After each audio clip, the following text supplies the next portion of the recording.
नमस्कार दोस्तों, स्वागत है आपके अपने YouTube चैनल एजी मस्ती में। दोस्तों, धान की फसल अभी नर्सरी तैयार कर रहे हैं किसान भाई।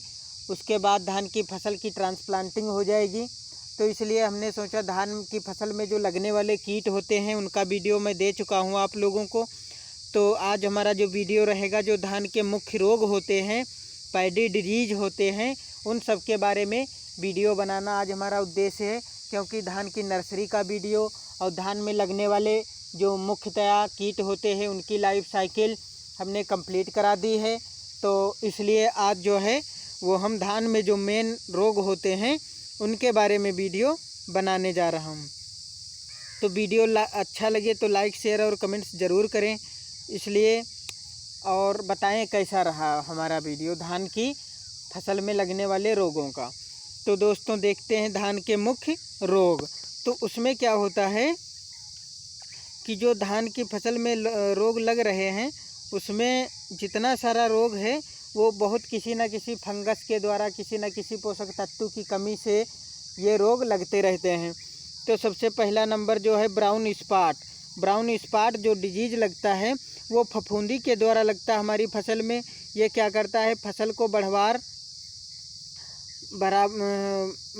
के समय में जिससे छोटे छोटे बूंद जैसे भूरे धब्बे जो 0 से 5 से लेकर के 3 × 1 से 14 मिलीमीटर जो राख जैसे हो जाते हैं।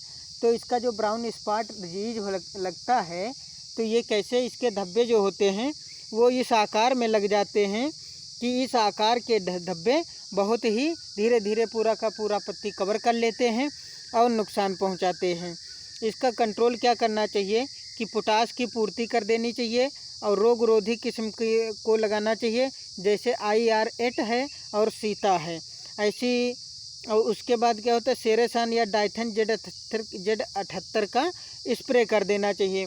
इससे क्या होता है कि हमारा जो रोग होता है वो कंट्रोल हो जाता है। तो ये पूरा का पूरा डिजीज हमारा ब्राउन स्पॉट के जो लक्षण थे हमने बताए आपको। दूसरा जो डिजीज आता है वो आता है ब्लास्ट ऑफ राइस, मतलब जो धान का झोंका जिसे बोलते हैं, इसका वैज्ञानिक नाम होता है कि पेरिकुलेरिया ओराइजी। ये भी एक फफूंदी के द्वारा लगने वाला रोग होता है, पेरिकुलेरिया ओराइजी। तो क्या होता है, ये नामक फफूंदी द्वारा बढ़वार के समय कत्थई रंग का बीच में राख जैसा, जिससे लास्ट में बाल कमज़ोर होकर गिर जाते हैं। ये क्या होता है कि ये बीच बीच में धब्बे पड़ते हैं ब्राउन भूरे और बीच में उसके राख जैसा लगता है।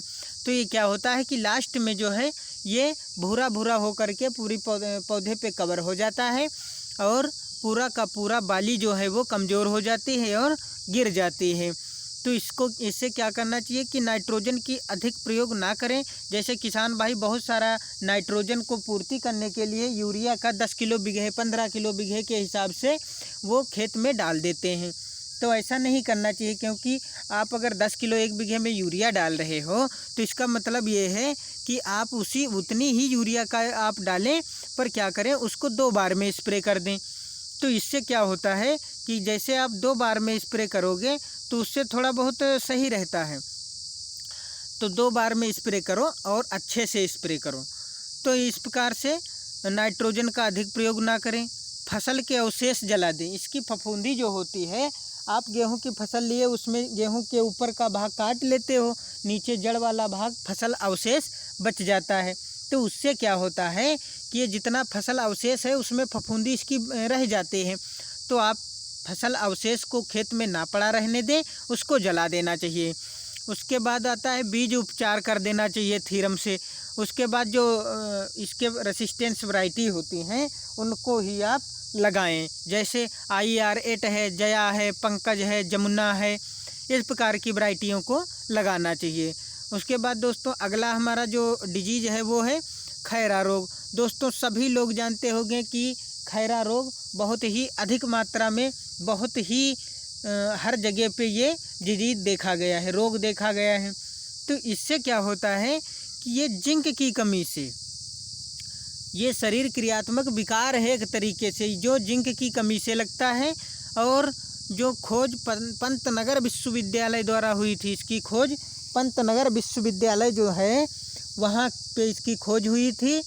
उसके बाद में देखते हैं कि इस पे क्या होता है, ब्राउन धब्बे पड़ जाते, कहीं कहीं पाए जाते, पत्ती पीली पड़कर वृद्धि रुक जाती है और हमारा पौधा कमज़ोर हो जाता है और उपज में घटता जाता है, उपज जो है घट जाती है।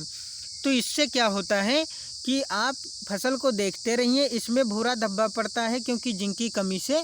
अब देखते कंट्रोल क्या, जिंक सल्फेट का यूज 2.5 किलो चूना का यूज पर हेक्टेयर की दर से कर देना चाहिए। आप जिंक मिला के और चूना मिला के इन सब का स्प्रे कर देना चाहिए। तो इस प्रकार से हमारी जो डिजीज की फसल होती है वो जो खैरा रोग होता है वो सही हो जाता है। क्या होता है, रोपड़ के 10 दिन के बाद, रोपड़ के 10 दिन बाद स्प्रे जिंक सल्फेट का घोल में डुबोकर रोपड़ करें। उसमें क्या होता है, आपको बता दें कि ये रोपड़ के 10 दिन बाद स्प्रे जिंक सल्फेट में या घोल में डुबोकर करें। आप एक चीज़ समझिए, जैसे ये डिजीज़ लग जाता है तो आप वो लगे ना, इसके लिए हमें क्या करना है कि डिजीज़ को रोपड़ से 10 दिन पहले, जैसे रोपाई करते हो आप, जिंक सल्फेट में उसकी जड़ों को डुबो लीजिए, उसके बाद ट्रांसप्लांटिंग कर दीजिए। तो इससे क्या होता है कि वो डिजीज़ इतना जल्दी नहीं लगता है। तो घोल में डुबोकर स्प्रे कर देना चाहिए। उसके बाद आता है पत्ती का झुलसा रोग।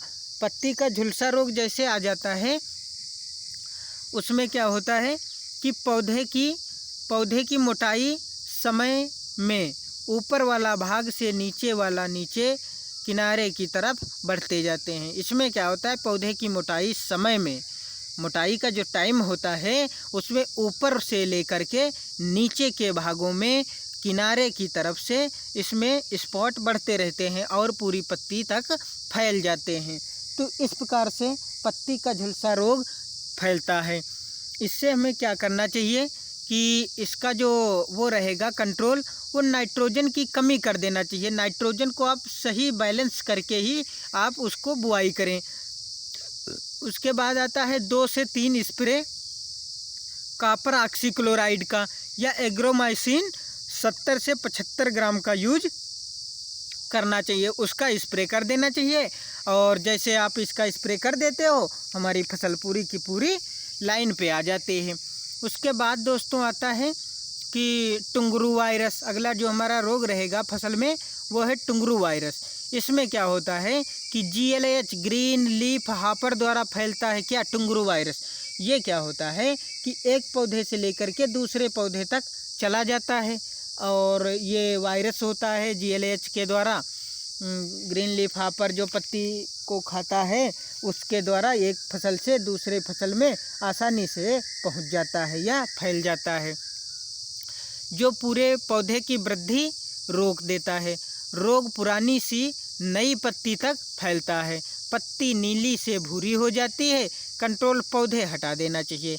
दोस्तों क्या होता है कि जो डिजीज होते रोग वायरस होता है, वायरस का कंट्रोल यही है, उसका कोई इलाज नहीं। जैसे आपको उसके लक्षण दिखें, आप खेत से वहाँ से उखाड़ लीजिए और कहीं पे जला दीजिए।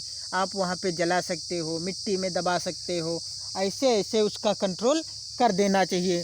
तो हमारा क्या होता है कि पूरी तरीके से पौधा लाइन पे आ जाता है जैसे, और उसका फैलाव बहुत तेज़ी से बढ़ता है। जैसे आपको 1 ही 2 पौधे दिखे, आप तुरंत उनको पौधे ही खेत से आप हटा दें, तभी ये कंट्रोल हो पाता है। उसके बाद क्या आता है कि टुंगरू वायरस बहुत ही कम समय में फैलता है, क्योंकि वायरस का कोई इलाज नहीं होता है। तो इसका बस ये है कि अपना प्रिवेंशन रखें, सावधानी ही बचाव है फसल का, ये चीज़ है। उसके बाद अगला आता है राइट कंट्रोल का। चूहा बहुत ज़्यादा हमारी फसलों में लगी लगाई फसल है और उसको ये नुकसान कर जाते हैं। तो चूहे को बहुत ही सावधानी से हटाना चाहिए। और इसमें क्या होता है कि राइट कंट्रोल कैसे करना चाहिए कि चूहा कंट्रोल एक सामूहिक कार्य होता है। इसमें क्या होता है कि आप पौधे तो लगे, पौधा पूरी तरीके से कंट्रोल नहीं, पौधे को खाता जाता है और ये कंट्रोल नहीं होता है। तो वहाँ पे हमें एक ही बात याद रखनी है कि इसमें आप हमारी खेत में हमने दवा रख दी, हमारे खेत से चूहा भगा, आपके खेत में चला गया। तो इसमें क्या है, चूहा कंट्रोल का एक सामूहिक कार्य होता है। हम भी खेत में दवा रखें, आप भी रख दीजिए, पड़ोस वाला भी रख दे। ऐसे पूरा एक समूह में जब दवा एक साथ रखी जाएगी तब ये इस खेत में नहीं खाया दूसरे में खाएगा, वहाँ नहीं खाया तीसरे में खाएगा।